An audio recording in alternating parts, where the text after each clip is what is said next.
రాత్రి ధనుష్ డైరెక్షన్ చేసి అతనే హీరోగా నటించినటువంటి రాయన్ చూశానన్నమాట. కార్తీక రాయన్ ఇది ఆయన సినిమాలో ఆయన పేరు.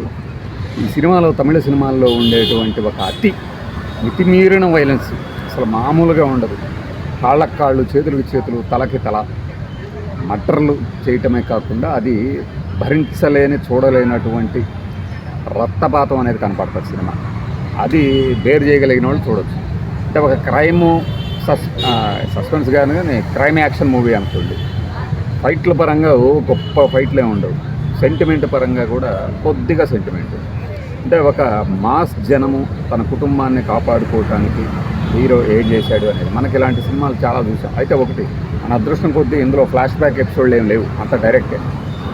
చిన్ననాడే తన తల్లిదండ్రులు సాయంత్రం కల్లా ఇంటికి తిరిగి వస్తామని చెప్పి ఒక కుటుంబంలోని పెద్ద బాబుకి చెప్పెళ్తారు. ఆ పెద్ద బాబు ఇద్దరు తమ్ముళ్ళు చెల్లెల్ని చూసుకుంటూ ఉంటారు. 2 రోజులైనా రారు. అప్పుడు తెలుస్తుంది ఏదో జరిగి ఉంటుంది. ఒక పూజారి ఇంటికి వెళ్తారు. ఆ పూజారి ఈ చిన్న పాపని అమ్మేయాలని చూస్తాడు. వెంటనే మనవాడు పొడిగాటి కరవాలని తీసేసి ఆయన చంపేసి మిగిలిన ముగ్గురిని తీసుకొని వేరే ఊరికి పైన పడతాడు. అక్కడ మార్కెట్లో కూరగాయల బండిలో పడుకొని వచ్చిన వీళ్ళు ఆ కూరగాయల బండి తాలూకు ఓనర్ని కూడా బెదిరించాలని చూస్తారు కత్తితో. ఈ కుర్రాడు ఆ బెదిరింపుతనానికి ముచ్చటపడి సదరు సెలవరాగని తమ ఇంట్లోనే ఉంచుతాడు. అలా పెరిగి పెద్దయి ఒక ఫాస్ట్ ఫుడ్ సెంటర్ నిర్వహిస్తూ ఉంటాడు మన ధనుష్ అనబడు రాయన్. ఈ సినిమాను మహేష్ బాబు కూడా చూడాల్సిన సినిమా అని చెప్పేసి మరి ప్రమోట్ చేశారట. ఆయన చెప్పకముందే మన వాళ్ళు చాలామంది చూశారు. ఇందులో యాక్షన్, కొన్ని డైలాగులు గుర్తుండిపోతాయి. ఒక డైలాగు ఈ రెండో తమ్ముడు క్యారెక్టర్ ఏం చేస్తుందంటే కాలేజ్ ఎన్నికల్లో నిలబడుతుంది. కానీ అవతల క్యారెక్టర్ ఎమ్మెల్యే కొడుకు కావడంతో విత్డ్రా కావాలని చెప్పేసి పోలీసులు చెప్పిస్తుంటారు. దాన్ని ఇంట్లో చెప్తాడు. అప్పుడు మన హీరో ధనుష్ ఇన్ని మూసుకొని కూర్చోక ఏంటి బే అంటాడు అన్నమాట.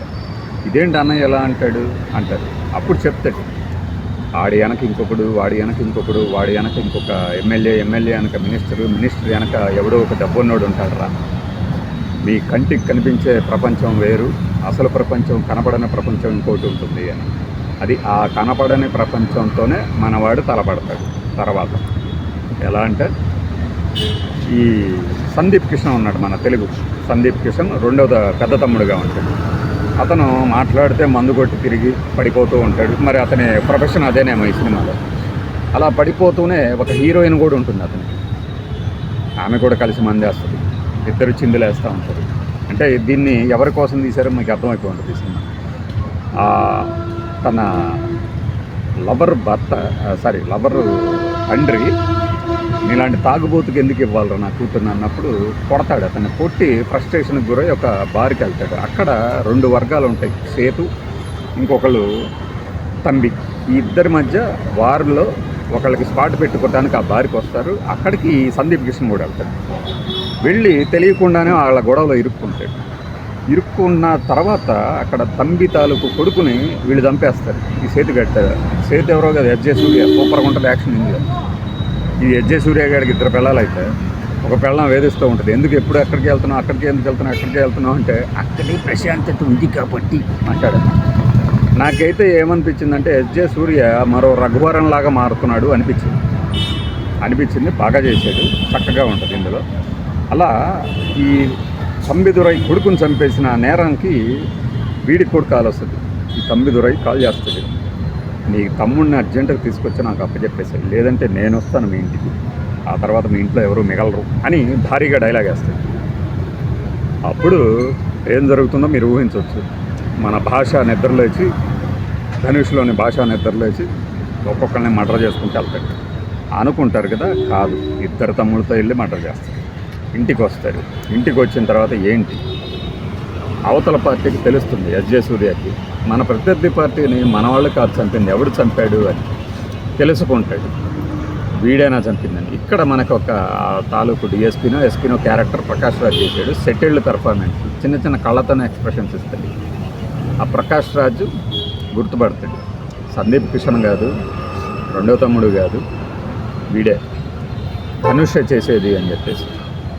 అయితే ధనుష్ ఏం చేయాలి ఇప్పుడు? ఎస్జే సూర్య దగ్గరికి పిలిపిస్తాడు, నువ్వు నాతో ఉండిపోరా అంటాడు. వాడు ఉండడు. సార్ నేను అన్నే చంపితే నిన్ను చంపడం ఒక లెక్క అంటే ఆ దెబ్బతో కన్ఫర్మ్ చేసుకుంటాడు. కన్ఫర్మ్ చేసుకున్న తర్వాత అతని మీద మర్డర్ అటెంప్ట్ చేస్తాడు. చివరిలో ఒక ట్విస్ట్ ఉంటుంది, కట్టప్ప టైప్ ట్విస్ట్ అనమాట. ఆ ట్విస్ట్ తర్వాత సినిమా ఏమవుతుంది అనేదే ఇది. చెల్లెల క్యారెక్టర్ను కూడా రేప్ చేస్తారు ఈ విలన్ల తాలూకా. మనవాడు నిలబడలేడు అనుకున్న స్థితి నుంచి నిలబడటమే కాదు, ఫైట్ కూడా చేస్తాడు, వాళ్ళందరికీ పిచ్చెక్కిచ్చేస్తాడు. అలాంటి సన్నివేశాలు, యాక్షను, బోల్డంత రక్తం, చాలా రక్తం కట్ చేశారు గొర్రెలతో, మరి కోళ్ళతో, గ్రాఫిక్స్తో కానీ. అలా ఒక మనకి భాషా సన్నివేశం. అట్లానే ఈ సెలవరాఘవన్ని కూర్చోబెట్టి ఎస్జే సూర్య అడుగుతాడు, నువ్వు ఎక్కడున్నాడో చెప్పు రాయని. అక్కడ మనకి పోకిరిలో ప్రకాష్ రాజు మన నాజర్ను కూర్చోబెట్టి అడుగుతాడు కదా, ఎక్కడున్నాడో చెప్పు కృష్ణ మనోహర్ అని చెప్పేసి. ఆ సన్నివేశాన్ని యాజ్ టీజ్ తీశారు, డైలాగులు మార్చారు, వాళ్ళ క్యారెక్టర్ల ప్రొఫెషన్ మారింది కదా. అట్లా సినిమా యాక్షన్ని,